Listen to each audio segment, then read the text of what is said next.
You know what separates the champion from the person who gives up? It ain't talent, it ain't speed, it ain't even how hard you can hit. I'm going to tell you something right now that most people never understand their whole life. The secret to never quitting has nothing to do with your body. Nothing. I've seen men with all the talent in the world fold like a lawn chair the first time things got hard. And I've seen people with half the skill go the distance because they had something else. Something deeper. You ready to know what that is?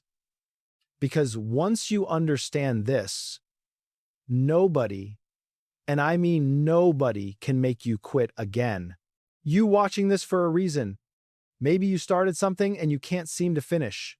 Maybe you're in the middle of the hardest thing you ever faced and you're wondering if you got what it takes. Maybe you quit before and you're scared you'll do it again. Or maybe life beat you down so many times you don't even know if you believe in yourself anymore. I understand. I've been there.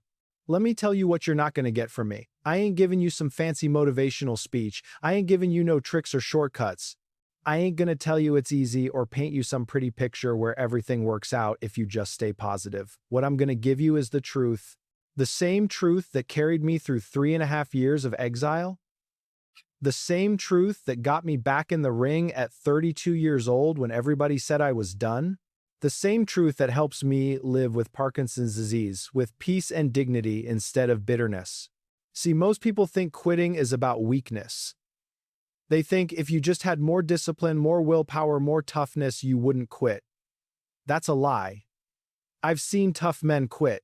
I've seen disciplined people give up because they were missing the one secret that makes quitting impossible. Here's the difference between where you are and where you want to be. Right now, you're depending on your feelings. When you feel motivated, you move. When you feel tired, you stop. When you feel discouraged, you quit. But feelings come and go like the weather. You can't build a life on feelings. What I'm about to show you is how to build something deeper than feelings. Something that don't quit when you're tired. Something that don't stop when it's hard. Something that carries you through the 15th round when your body's done and your mind is screaming for you to fall. I ain't just some athlete telling you to never give up. I'm a man who stood up to the United States government, who lost everything and got it back, who fought through illness without losing faith. And I'm telling you there's one secret that made all of that possible. One principle, one foundation. And by the time we finish, you're going to have it too. Let me take you back to April 1967. I was 25 years old. Heavyweight champion of the world. I had everything a man could want. Money, fame, respect. And in one morning, I had to choose between keeping all of that or losing everything. They wanted me to go to Vietnam. Step forward, they said, and you keep your title. Go fight in a war you don't believe in, kill people who never called you names, bomb a country that never did nothing to you, and you stay the champion. Or refuse. Stand on your faith, stand on your conscience, and lose it all. You know what people don't understand? It would have been easier to go. They told me I wouldn't even have to fight. Just put on the uniform, do some boxing exhibitions, stay far away from any battlefield. They made it comfortable for me. They gave me every reason to compromise. But see, there was something in me stronger than comfort, stronger than money, stronger than fame. And that something wouldn't let me step forward when my name was called. I stood there in that room and I said, I refuse. In that moment, I lost my title. They fined me $10,000. They sentenced me to 5 years in prison. They took my passport so I couldn't fight nowhere in the world. Banned me from the only thing I'd done since I was 12 years old. For 3.5 years, they tried to break me. But here's what I learned. They couldn't make me quit. Because quitting is something you do to yourself. It's an inside job. Every day I woke up during those years, people would ask me, do you regret it? Do you wish you just went? And I'd tell them the same thing. I'd rather be a free man living according to my conscience than a slave living in comfort. See, they took my title, but they couldn't take my dignity. They took my career, but they couldn't take my faith. They took my freedom to fight, but they couldn't take my spirit. And that's when I learned the secret. When you stand on something bigger than yourself, nobody can make you fall. Now, let me tell you about October 1970. Jerry Quarry. That was my first fight after they took everything from me. But let me tell you about the training before that fight. I was 30 years old. I'd been out of the ring for 3.5 years. My body wasn't what it used to be. I had to run myself back into shape, and every morning, every single morning, I'd wake up before the sun and hit those Pennsylvania hills. One morning I'm running and my ribs are hurting. Doctor told me they were bruised bad, and my legs are screaming and my lungs are on fire. I'm thinking about quitting. Yeah, me. I'm thinking maybe I'm too old. Maybe it's been too long. Maybe they were right. And then I remember something. The real conditioning begins when the pain comes in. The running I do before I'm tired, that's just the introduction. What I do after I'm exhausted, that's what counts. So I kept running. Past the pain, past the exhaustion, past the voice telling me to stop. And you know what happened? I found something on the other side of that pain. I found strength I didn't know I had. I found out my will was stronger than I thought. That's when I learned the secret. You don't quit when it's hard. You push harder when it's hard. Because what you do in the hard moments, that's what makes you a champion. I kept running up that mountain, and my trainer, Angelo, he's driving alongside me in the car and he's yelling, "Come on, champ, you got this." And Jimmy Ellis, my friend from back home, he's out there too, finishing his run. And Bundini, my corner man, he jumps out the car and tells Jimmy, "Go run with the champ. For the last time, run side by side with him like you did when you were boys. Do it for old time's sake. You two born and bred together. Do it for the champ. He's coming back from a long journey. They had him almost in jail. Go up there and put your shoulders next to his. Give him the spirit." And Jimmy, he comes running up beside me, and we running together like we used to back in Louisville. Two kids with a dream. And in that moment, I understood something powerful. You don't quit because you owe it to the people who believed in you when nobody else did. You don't quit because somebody's watching and learning from your example. Now, I want to tell you about what happened after that. See, I trained for 6 weeks. Most heavyweight champions back then would train 4 to 6 months before a fight.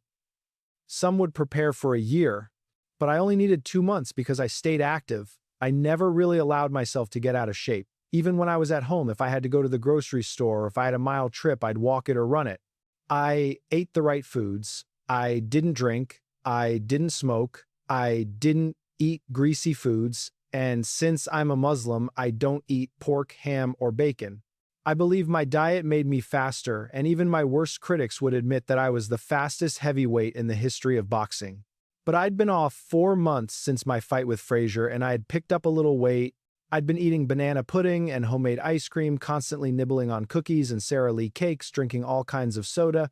Now I had to be extra conscious of my weight. I had to get the sugar out of my blood. All sugar was outlawed. I ate fresh vegetables, good lamb veal, squab fish, good kosher, chicken kosher beef. I drank nothing but distilled water and fruit juices. In the morning, I'd have poached eggs, wheat toast, and grapefruit or orange juice. I preferred unsweetened grapefruit because it kept the fat off my stomach. All this made me feel good mentally. It made me know I had the discipline I needed. I was in control of my own diet. See, that's part of training your will. It ain't just about the running and the punching, it's about every choice you make. Every time you say no to something that tastes good but ain't good for you, you're training your will. Every time you get up early when you want to sleep in, you're training your will. Every time you push through discomfort, you're building that unstoppable foundation. I had to build that discipline back up. I had to prove to myself that I still had what it took. And every day, every single day, I made choices that built my will stronger. After I got my appetite under control, I needed sparring partners whose styles were similar to Quarry's. I'd been studying Jerry ever since the fight was arranged. I had films of all his fights and I studied his record, checking out his opponents, how he beat them. I'd look for a clue, a key that would give me new insight when we met up. Angelo usually knew where to find the right fighters to train with. Whenever I fought, I wanted sparring partners who could help me work against my opponent's style, so that when I got in the ring with him, it wouldn't be like the first time. And let me tell you something about that fight. When I stepped into that ring in Atlanta, it was more than just a boxing match. It was a statement. It was me telling the world, you can't break a man who knows who he is. You can't destroy a man who stands on principle. You can't defeat a man whose will is connected to something bigger than himself. I won that fight. And not because I was the most talented or the strongest. I won because I had spent 3.5 years building a will that couldn't be broken. Let me tell you about the hardest fight I ever faced. And it wasn't in no ring. Few years after I retired, doctors told me I had Parkinson's disease. Now I'm a man who built his whole life on speed, on movement, on talking, and here comes a disease that takes all of that away, makes me shake, makes me slow, makes it hard for me to speak so people can understand me. At first, I wanted to hide. I stopped doing TV interviews, didn't want people feeling sorry for me, didn't want my fans to see me like that. I was embarrassed, ashamed, and I'll be honest with you, I wanted to quit showing up, quit being in public, quit letting people see me struggling. But then I realized something. How I handled this illness was affecting other people. People with Parkinson's, people with other illnesses, people going through hard times. They were watching me, they were counting on me to be strong. And I realized I needed them as much as they needed me. That's when I understood something powerful. You don't quit because other people need what you got. Your struggle ain't just about you. Your strength inspires somebody else's strength. Your faith builds somebody else's faith. So I kept showing up, kept traveling, kept making appearances around the world. Not because it was easy, not because I wanted to, but because the will can never retire, the race can never stop, and faith can never weaken. I remember one time a young man with Parkinson's came to see me at my home. He traveled all the way just to talk to me. And he asked me, how do you do it? How do you keep going when your body won't cooperate? How do you stay positive when everything is so hard? And I looked at him and I said, I'm going to tell you something. I don't have all the answers. The truth is, you're answering some questions for me just by being here. We're both just feeling our way along. But here's what I know. There's a reason behind all things, and not all of our questions will be answered in this life. This awareness and acceptance has given me spiritual serenity and peace. I believe that there's a plan, God's plan. And even though I don't understand it all, I trust it. You see, it seems strange that I have an illness that makes it difficult for me to speak and move the way I want to. Those two activities once came as easily to me as breathing. Now I have to work hard at speaking so people can understand me.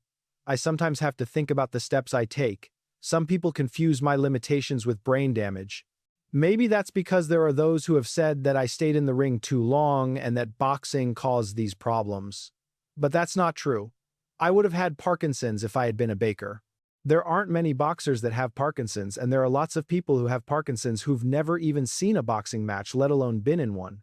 Some people speak very loudly when they're talking to me, some very slowly, or both. I'm not hard of hearing, and my illness has not affected my ability to think and reason. I just move slower and speak softer and less often. But there's something that hasn't changed with time. Fortunately, I still seem to be able to make people happy when I am out in public. In truth, I get a lot of energy and pleasure from being around my fans. Although I'd like to be able to talk the way I used to and have the freedom to move around like I once did, I am comforted by the belief that all of this is part of God's plan. God doesn't make mistakes. I moved much quicker in my youth than I do these days, but for all that quickness, I missed a lot. Parkinson's has taught me to slow down and take smaller steps. I have learned to move at a different pace, and I have come to appreciate both quickness and stillness. Although I hope that there will be a cure for Parkinson's, my prayers are for people everywhere who are suffering no matter what the cause. Every day is different, and some days are better than others, but no matter how challenging the day, I get up and live it. And it is the combination of will and faith that helps me do it. Let me tell you what I mean by that. When I was young and fast, I was always moving, always talking, always performing. But I wasn't always present. I wasn't always listening. I wasn't always really seeing the people around me. Now that I've slowed down, now that I can't move and talk the way I used to, I've learned something valuable. I've learned to be still. I've learned to listen. I've learned that sometimes the most powerful thing you can do is just be present with another person. Just be there. Just show up. That's a lesson I never would have learned if I hadn't gotten sick. So even in this disease, even in this challenge, there's a gift. There's a purpose. There's a reason Now you might be asking, how did you do that? How did you keep going when everything was stacked against you? That's what I'm about to show you, because the secret ain't about being tough. The secret is about knowing something that tough can't touch. Here's the first thing you gotta understand. Champions ain't made in gyms. I said that before, but let me break it down for you now. Champions are made from something deep inside them. A desire, a dream, a vision. They have to have the skill and the will. But the will must be stronger than the skill. You hear me? Stronger. I've seen so many fighters with more talent than me. Faster hands, harder punch, better reflexes. But when it got hard, when they got tired, when the fight went longer than they planned, they quit. Because their skill ran out before their will did. But see, when your will is stronger than your skill, something changes. Your skill has limits. Your body has limits. Your talent has limits.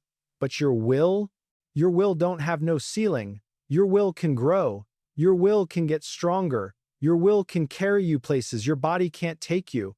That's why I trained my will like I trained my body.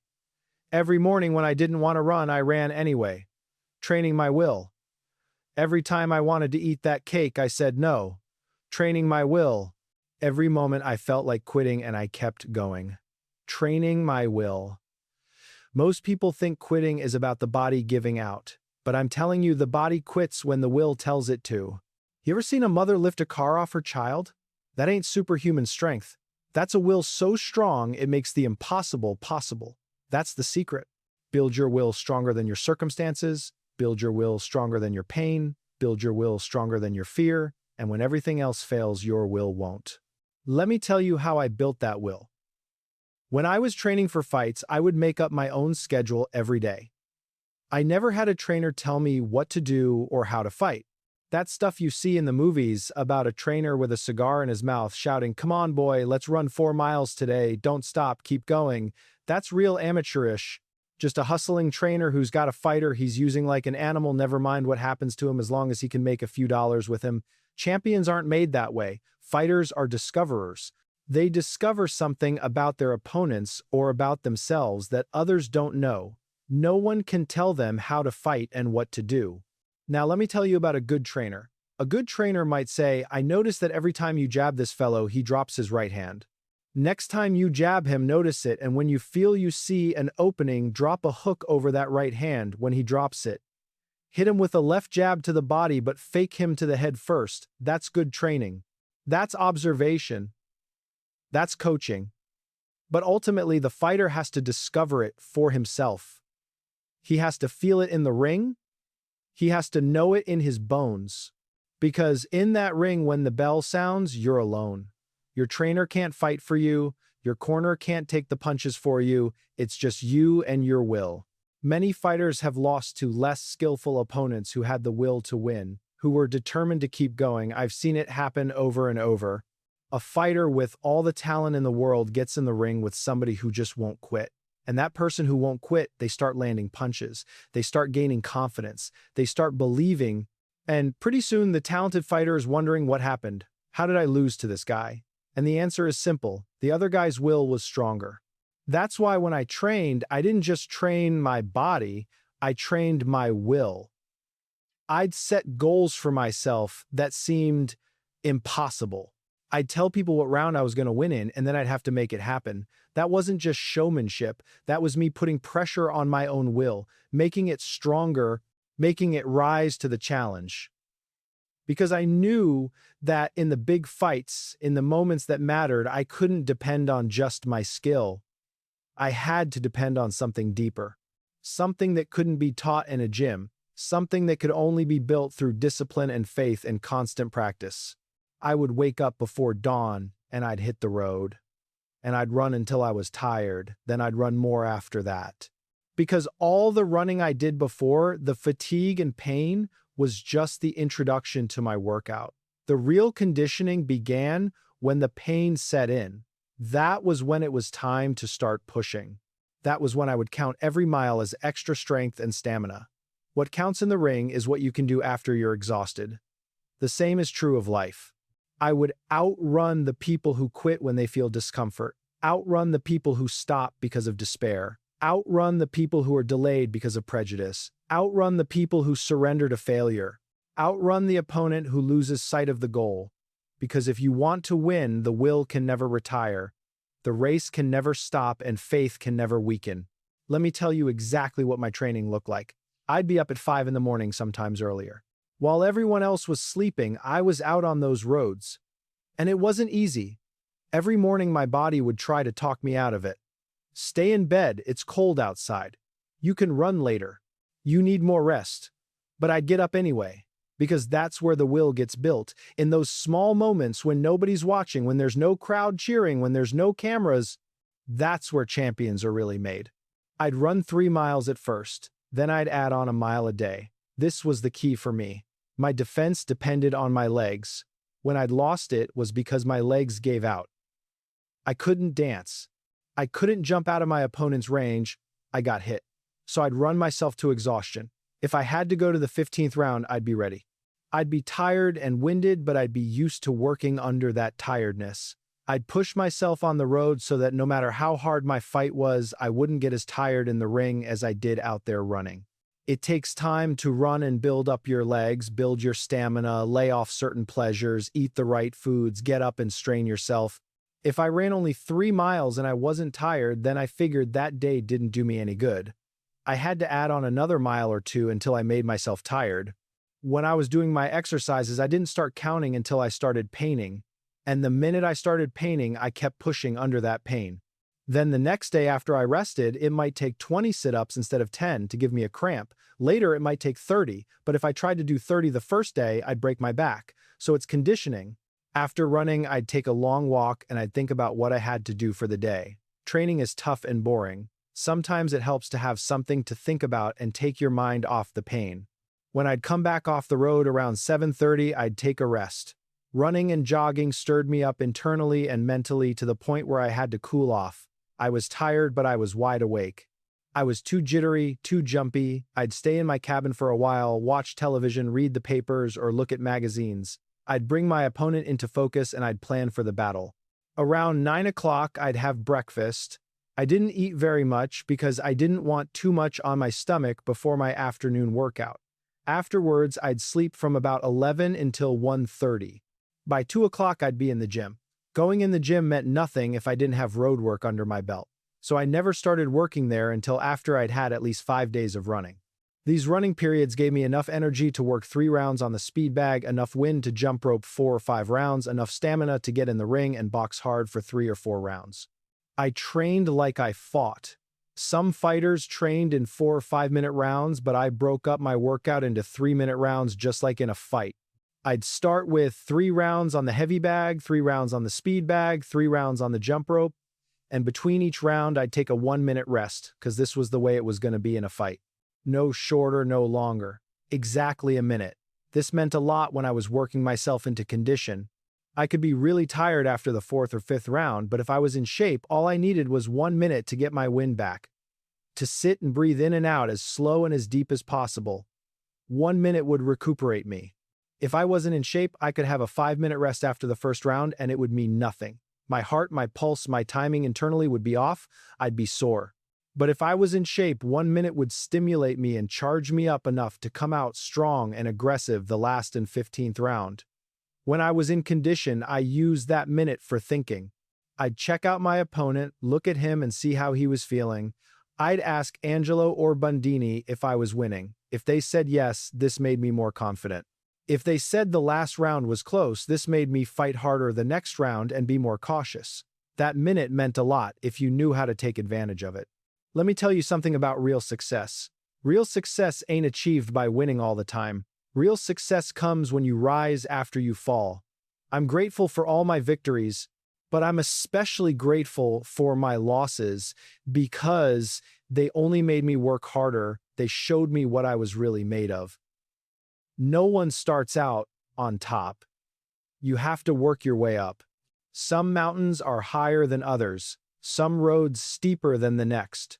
There are hardships and setbacks, but you can't let them stop you. Even on the steepest road, you must not turn back. You must keep going up. In order to reach the top of the mountain, you have to climb every rock. Now, here's what most people get wrong. They think the work they do when they feel good is what counts. They think success is about what you do when you're fresh, when you're motivated, when you're strong. But I learned something running those hills in Pennsylvania. I learned something in the 15th round against Joe Frazier. I learned something every time life knocked me down.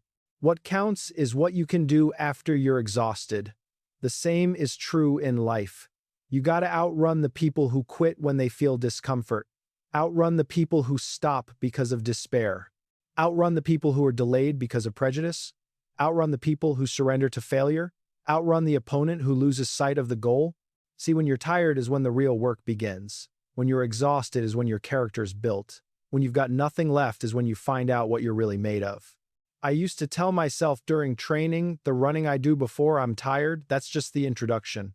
The real conditioning begins when the pain sets in. That's when it's time to start pushing. That's when I count every mile as extra strength and stamina. Most people stop right when it matters most. But that's exactly when you gotta push harder. That's when you separate yourself from everybody else who quit. I remember training for George Foreman in Zaire. The rumble in the jungle, they called it. Now, George was younger than me, stronger than me, hit harder than anybody I ever faced. And everybody said I was going to get killed. They said I was too old. They said I'd been away too long. They said George was unbeatable. But I had something George didn't have. I had a will that had been tested, a will that had been forged in the fire of exile and injustice and pain, a will that knew how to keep going when everything said stop. I trained in that heat in Zaire, running in humidity that would make most men pass out, working in a gym with no air conditioning, pushing my body to limits I didn't know I had. And every time I wanted to quit, I'd think about what was at stake. This wasn't just about winning a fight. This was about showing the world that you can't keep a man down when his will is strong. This was about proving that when you believe in yourself and you believe in God, nothing is impossible. And when that fight came, I took everything George had, I let him punch himself tired. And in the 8th round, when he was exhausted, when his skill ran out, I was still standing. Because my will was stronger than his skill. Now, let me tell you what really happened in that fight. Because it's a perfect example of how will beats skill. See, everybody expected me to dance. That's what I was known for. Float like a butterfly, sting like a bee. That was my style. But I studied George. I watched his films. I knew he was young and strong and powerful. I knew if I tried to dance for 15 rounds in that heat, I'd get tired. My legs would give out, and then he'd catch me. So I had to think of something different. I had to discover something. What I discovered was this. George had never been in a long fight. All his fights ended early because he'd knock guys out in the first few rounds. So I thought, what if I make this fight long? What if I let him punch until he gets tired? What if I use the ropes to absorb his power? And that's what I did. I called it the rope, a dope. I'd lean back on the ropes and let George punch, and he'd hit me. Hard. But I'd cover up. I'd protect myself. I'd make him miss the important targets. And all the while he's punching, I'm talking to him. I'm saying is, that all you got, George? That don't hurt. You supposed to be the champion? You hit like a girl. And this is making him mad. This is making him punch harder. And the harder he punches, the more tired he gets. See, I was fighting him mentally and physically. I was wearing him down. And in the 8th round, he threw a punch, and I felt it. It didn't have the same power. His arms were tired. His legs were tired. His will was starting to break. And that's when I came off the ropes. That's when I started throwing combinations. And I dropped him. The great, unbeatable George Foreman. I dropped him. You know why I won that fight? Not because I was more talented, not because I was stronger. I won because I had a strategy. I had a will that was patient, a will that could take punishment and keep going, a will that knew the real fight wasn't in the 1st round or the 2nd round. The real fight was in the 8th round, when everybody's tired, when everybody hurts, when everybody wants to quit. That's when the will takes over. That's when champions are made. Now I'm going to tell you the deepest part of the secret. And this is what really made me unstoppable. My faith. I'm a Muslim. And Islam gave me something nothing else could give me. It pulled me up and kept me clean as a human being. It changed my life in every way. When they stripped my title, when they threatened me with prison, when the whole world turned against me, my faith is what gave me strength. My faith restored my sense of purpose and self-confidence. My faith gave me back my joy and enthusiasm for life. See, when your faith is in money, money can be taken. When your faith is in fame, fame can disappear. When your faith is in your body will fail. But when your faith is in God, nothing can prevail against you. All you have to do is trust and believe. I counted on God to be with me through everything. And He was. Every time. Without fail. When I couldn't fight, God showed me a different purpose. When I lost my speed, God taught me stillness. When Parkinson's took my voice, God gave me a louder message, because God doesn't make mistakes. That's the secret right there.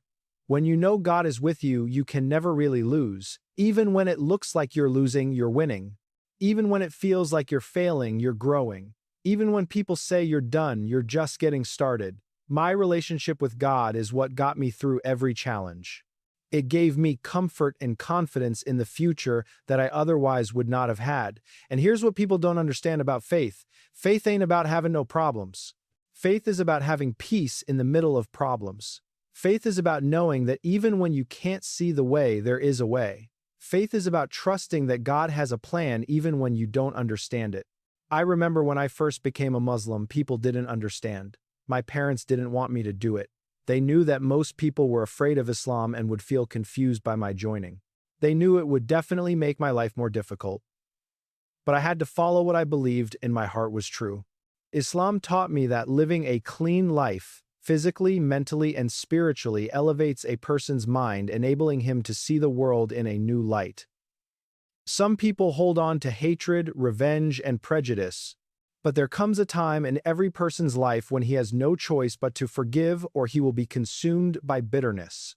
We live in a material world that places too much value on possessions. Although I've been fortunate financially, my true wealth is within. There was a time when I placed great value on the heavyweight crown, but that was before I had the religious convictions that I have today. One of the greatest lessons Islam taught me is how to recognize what is truly valuable in life. If someone asked me what in life I considered real, I would have to say that for me, the only thing that is real is the spiritual. Only God and love are real. Pain, sickness, old age, even death cannot master me because they are not real to me. Fame, wealth, and material things are empty and meaningless without a developed spirituality. We give them value and importance in our lives, but we must be careful not to value them too much at the expense of what really matters in life. Honesty, integrity, kindness, friendship.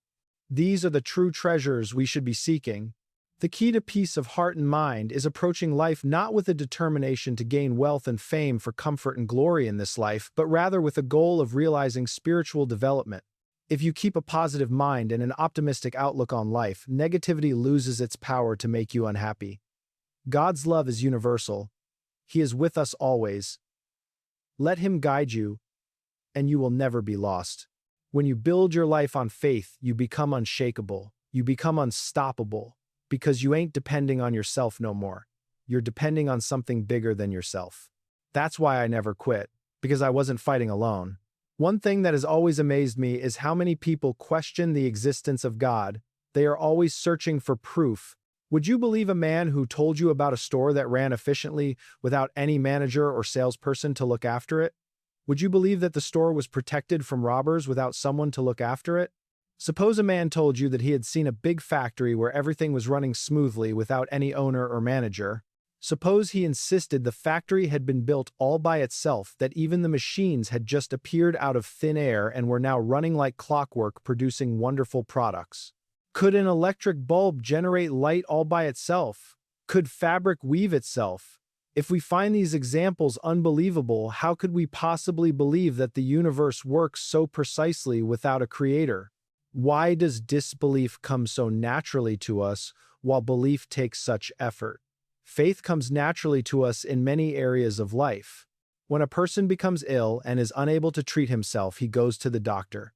When the doctor explains the cause of his illness and the method of treatment, the patient trusts the doctor and takes his advice. In matters of the law, we do the same. We take the advice of our attorney. In education, we have faith in our professor's knowledge and field of expertise. We accept him and put our trust in him because we know he is trained in this profession. Belief comes effortlessly. When we watch a car driving down the street, we know it is not operating on its own. There is someone behind the wheel steering it in the right direction. Yet many people still question whether or not there is a greater power behind the creation of all life. It is true that it is more difficult to believe in things that cannot be seen or touched. But this is the very essence of faith. Believing in the things the eyes cannot see. Nothing bad will come out of having faith in God, so why not believe? You have nothing to lose and everything to gain. In the midst of life's turmoil and confusion, there are signs of God's existence all around us on earth. When it rains, we sometimes see a rainbow. Moisture and light cooperate to create a stairway to heaven. We witness the seasons come and go in perfect timing. We watch as summer fades into fall and fall into winter. Then we watch as the snow melts away and spring appears. Just as we trust that the seasons will change, we must trust that we can weather the storms of life. When God is present, nothing can prevail against us. All we have to do is trust and believe. Let me clear something up right now. Everyone wins and everyone loses every now and again. If you didn't experience a loss, you would never know what you're capable of. I lost fights, I lost my title, I lost years of my career, I lost my health. But I never lost what mattered most. I never lost myself. You don't really lose when you fight for what you believe in. You lose when you fail to fight for what you care about. When I refused to go to Vietnam, people said I was losing everything. And on paper, they were right. I lost my championship, lost millions of dollars, lost my freedom to fight, but I gained something more valuable. I kept my integrity. I kept my conscience. I kept my soul. And nobody could take that from me. That's the secret. Know what you're really fighting for. And when you know that, you can't quit. Because quitting means giving up on the thing that matters most. I wasn't just a boxer. My fighting had a purpose. I had to be successful in order to get people to listen to the things I had to say. I wanted to inspire others to take control of their lives and to live with pride and self-determination. I thought perhaps if they saw that I was living my life the way I chose to live it without fear and with determination, they might dare to take the risks that could set them free. When you connect what you're doing to something bigger than yourself, quitting becomes impossible. Because it's not just about you anymore. Let me tell you what I mean. When I was fighting, I knew the world was watching. I knew that little black boys in the ghetto were watching. I knew that people who'd been told they were nothing were watching. And I had to show them something.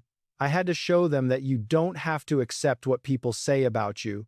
You don't have to live in the box they put you in. You can be who you want to be. You can achieve what you set your mind to. You can stand up for what you believe even when the whole world is against you. That's why I was so loud. That's why I said I'm the greatest. That's why I predicted what round I'd win in. It wasn't just ego. It was showing people that you gotta believe in yourself even when nobody else does. You gotta speak your dreams into existence. You gotta have the audacity to claim your greatness before you've even achieved it. Because that belief, that declaration, that's what gives you the power to make it real.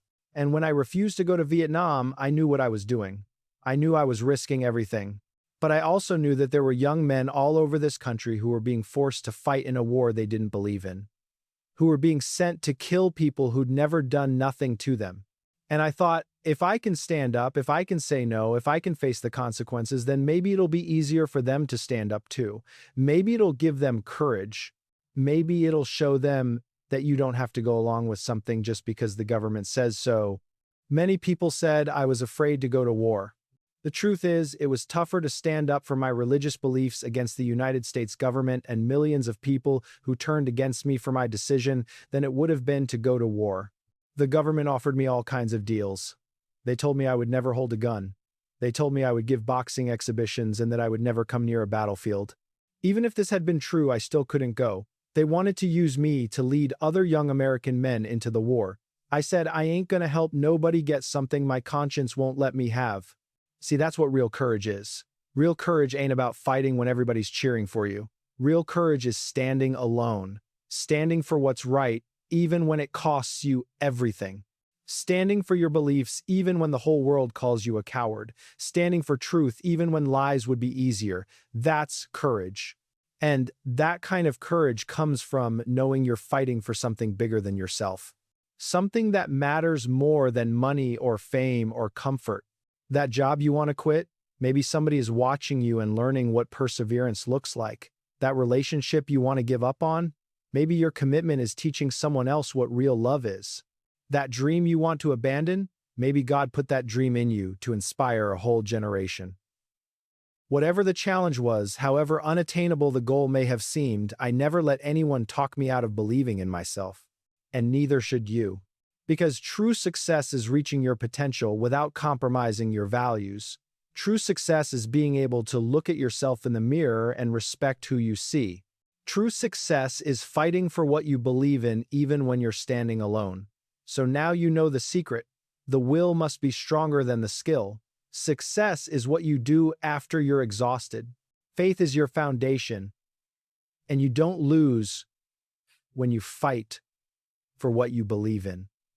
But knowing ain't enough. You got to practice it. You got to live it. So let me show you how. Here's your first practice, and it's simple, but it'll change everything. From now on, whatever you're doing, whether you're running, working, studying, creating, you don't start counting until it hurts. When you're doing sit-ups, the first 10 don't count. You start counting when the pain comes in. When you're running the first mile, don't count. You start counting when your legs start screaming. Why? Because that's when the real work begins. That's when you're actually building something. Most people quit right when it starts hurting, but you're going to be different. When it starts hurting, you're going to say, now we're starting. Now I'm getting somewhere. Make this your daily practice. In everything you do, push past the point where it gets uncomfortable. That's where your will gets trained. That's where your character gets built. The body and the mind are only vehicles for experiencing life. But your will is what drives those vehicles. Train your will every single day by doing what's hard when it's hard. I remember when I was training, I would do my exercises and I wouldn't start counting until I started painting. And the minute I started painting, I kept pushing under that pain. Then the next day, after I rest, it might take 20 sit-ups instead of 10 to give me a cramp. Later, it might take 30. But if I tried to do 30 the first day, I'd break my back. So it's conditioning. You got to build it gradually.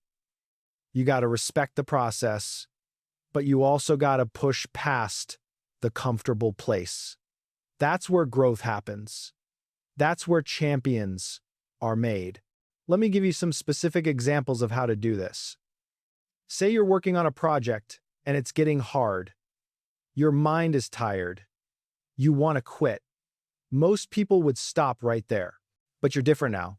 When you feel that urge to quit, that's when you say, okay, now I'm starting. Now I'm really working.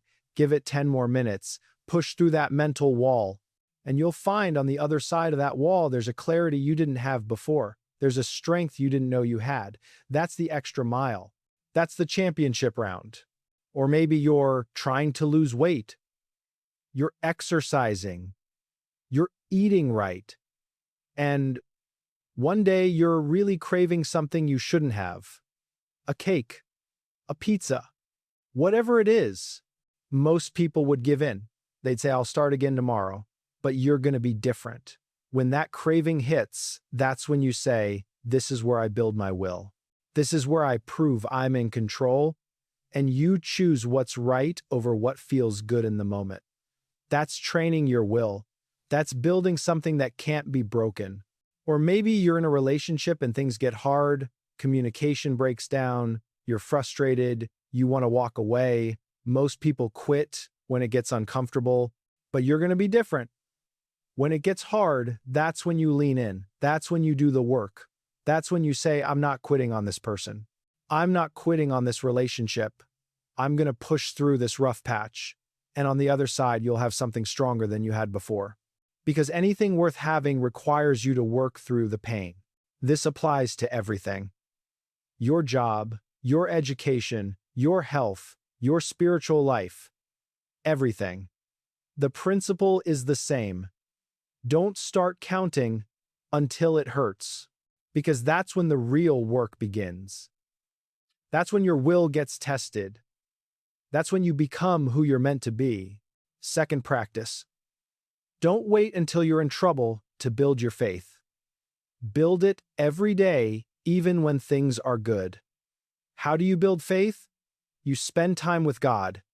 You pray. You read. You reflect. You practice gratitude. You remember all the times God brought you through before. When I was young, I built my faith in the quiet moments. And when the storm came, that faith was already there. It was strong. It was real. It was tested. Don't be like people who only pray when they're in crisis. Be somebody who talks to God all the time, in the morning, at night, in the middle of the day. Build that relationship. Build that foundation. Because when the hard times come, and they will come, you won't have time to build faith then. You'll need to draw on the faith you already built. Make it practical. Every morning, before you do anything else, spend time acknowledging God's presence. Thank Him for another day. Ask Him for guidance. Tell Him your fears. Tell Him your dreams. Build that connection. And at night before you sleep, review your day with God. Where did you see Him working? Where did you struggle? What did you learn? This daily practice builds a faith so strong that nothing can shake it. I do not drink alcohol, eat pork, gamble, smoke, or seek revenge against any other human being. Islam taught me that living a clean life physically, mentally, and spiritually elevates a person's mind, enabling him to see the world in a new light. This is how you build faith. This is how you build a foundation that can't be shaken. Now let me tell you why this daily practice is so important.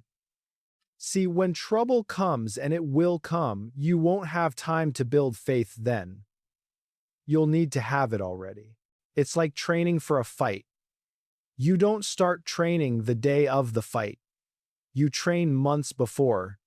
You prepare, you build, you condition, so that when the fight comes, you're ready.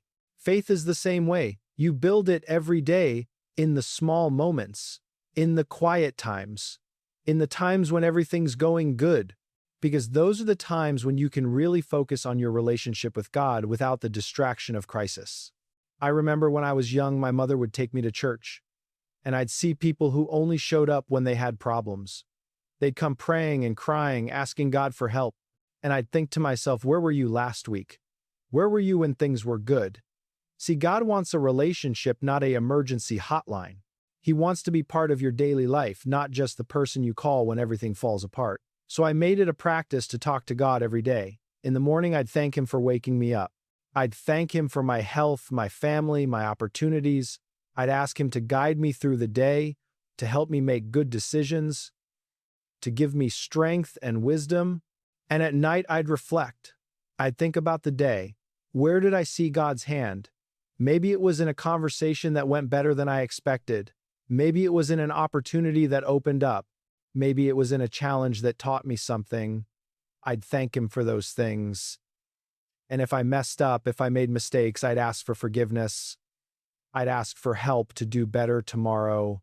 This daily practice, this consistent communication with God, it's what built my faith. It's what made my faith strong enough to carry me through exile, through illness, through all the challenges I faced. And let me tell you something else about faith. Faith changes how you see everything.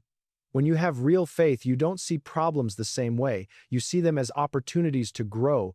You see them as tests that make you stronger. You see them as part of God's plan, even if you don't understand the plan. I sometimes thought that I would like to be a Muslim Billy Graham, but God had a different plan for me, and I had to accept that. I had to trust that His plan was better than mine. When I was diagnosed with Parkinson's, I could have been bitter. I could have asked, why me? Why would God let this happen to me? But I didn't, because I understood that God doesn't make mistakes. There was a reason for this. Maybe it was to teach me patience. Maybe it was to teach me compassion. Maybe it was to slow me down so I could hear what I'd been missing all those years when I was moving too fast. Maybe it was so I could be an example to others who are suffering. I don't know all the reasons, but I trust that there are reasons. And that trust, that faith, it's what gives me peace. Third practice. Every morning when you wake up, remind yourself why you're doing what you're doing. Connect your work to something bigger than yourself. I never walked into the ring solely for myself. I knew the people of the world were watching. That gave me strength. That made me push harder. That made quitting impossible. What are you doing that's bigger than you? Who's watching you? Who's counting on you? Who's learning from your example? Maybe you're a parent and your kids are watching how you handle adversity. Maybe you're going through something and somebody else is going through the same thing. They need to see you make it through. Maybe you're building something that's going to help people you'll never meet. Write it down. Say it out loud. I'm doing this for blank. Fill in that blank and remind yourself every single day. Because when your why is big enough, your how will figure itself out. And when your why is connected to something bigger than yourself, quitting stops being an option. I know that a lot of people look up to me for guidance. They count on me to be strong. Knowing this gives me some of the strength I need to keep going. It is one of the reasons I continue traveling and making appearances around the world. By living my life publicly, I hope to show people who are suffering from illnesses of any kind that they don't have to hide or be ashamed.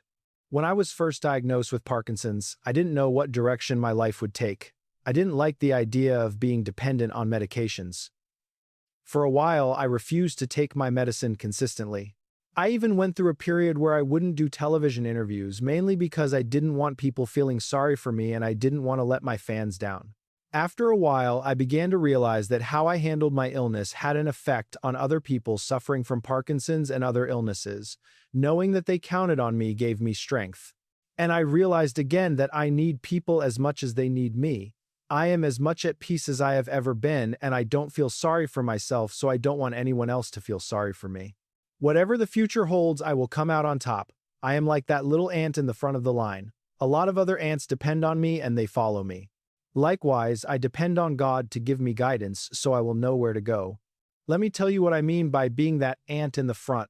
When I was fighting, I knew I wasn't just fighting for myself. I was fighting for every black person who'd been told they couldn't. I was fighting for every person who'd been oppressed. I was fighting for my people. That gave me strength I couldn't have had if I was just fighting for money or fame. When I stood up against the draft, I wasn't just standing up for myself. I was standing up for every young man who was being forced into a war they didn't believe in. I was standing up for my faith. I was standing up for what was right, that made it impossible to quit, because it wasn't about me anymore. You see, when you're doing something just for yourself, it's easy to quit. Because when it gets hard, when it hurts, when it's inconvenient, you can just walk away. Nobody else gets hurt. It's just you. But when you're doing something for others, when people are counting on you, when your actions are teaching somebody else what's possible, that changes everything. You can't quit on them. You won't quit on them. That responsibility, that purpose, it gives you strength you didn't know you had. Let me give you an example. When I had Parkinson's and I was struggling, there were days I didn't want to go out in public, days I didn't want people to see me shaking, days I just wanted to stay home and hide. But then I'd get a letter from somebody with Parkinson's saying, "Thank you for showing me how to live with dignity. Thank you for not hiding. Thank you for being an example." And that would give me the strength to get up, to keep going, to keep showing up, because I realized my struggle wasn't just about me. It was about everyone who was watching, everyone who needed to see that you can live with illness and still have joy, still have purpose, still have strength. So ask yourself, what are you doing that's bigger than you? Maybe you're a parent and your kids are watching how you handle difficulty. They're learning from you how to face challenges. They're learning whether to quit or to persevere. You can't quit on them. Or maybe you're going through something hard and you know there are other people going through the same thing. They need to see you make it through. They need your example. You can't quit on them. Or maybe you're building something, creating something that's going to help people you'll never meet, people in the future. They need what you're building. You can't quit on them. When you connect your daily struggle to something bigger than yourself, something changes in you. You find reserves of strength you didn't know you had. You find the ability to keep going when everything says stop. Because it's not just about you anymore. It's about them. It's about the cause. It's about the mission. And that makes quitting impossible. Last practice, and this is the one that puts it all together. Every single day, you're going to face a moment where your feelings say one thing and your will says another. Your feelings say stay in bed. Your will says get up. Choose your will. Your feelings say this is too hard. Your will says keep going. Choose your will. Your feelings say maybe tomorrow. Your will says no today. Choose your will.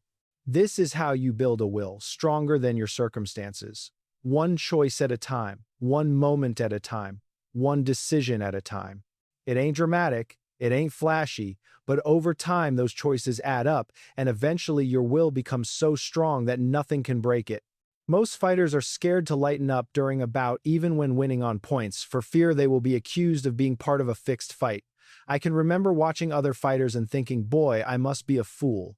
These two men are like two roosters at a cockfight whose owners have strapped knives to their spurs and had them fight each other to satisfy the crowds who bet on them. I love boxing, and it did a lot for me. But sometimes it made me think how savage human beings could be to each other. That wasn't the kind of boxer I wanted to be. My strategy was to be as scientific as I could when I fought. I didn't want to be seriously hurt, and I didn't want to do that to anybody else either. My plan was to dance, stay out of my opponent's reach, and use my wits as much as my fists. I tried to get into the mind of my opponent and psyche him out. I studied my opponents to learn their strengths and weaknesses, and to the best of my ability, I tried to be completely honest about my own. That was pretty much how I won the championship fight with Sonny Liston and how I won the title back in my match with George Foreman. See, I always believed boxers should not hurt each other unnecessarily just to please the crowd. I had a philosophy about fighting, I had a philosophy about life. And that philosophy was this: fight smart, fight with purpose, and never let them see you quit. Every time you choose your will over your feelings, you're building something. You're building character. You're building strength. You're building the kind of person who can handle anything life throws at them. Let me tell you about the times I had to choose my will over my feelings. When they told me I couldn't fight for 3.5 years, my feelings said, give up, forget boxing, move on. But my will said, keep training, stay ready, your time will come. And I chose my will. When I was running those hills in Pennsylvania, and my body was screaming, my feelings said, stop, you've done enough. But my will said, keep going, this is where champions are made, and I chose my will. When Parkinson's made it hard for me to speak and move, my feelings said, hide, don't let people see you like this. But my will said, show up, be an example, let them see that you can live with dignity no matter what. And I chose my will. Every single one of those choices mattered. Every single one of those choices built something in me that couldn't be broken. And the same is true for you. Every time you face that moment where your feelings and your will are in conflict, you have a choice.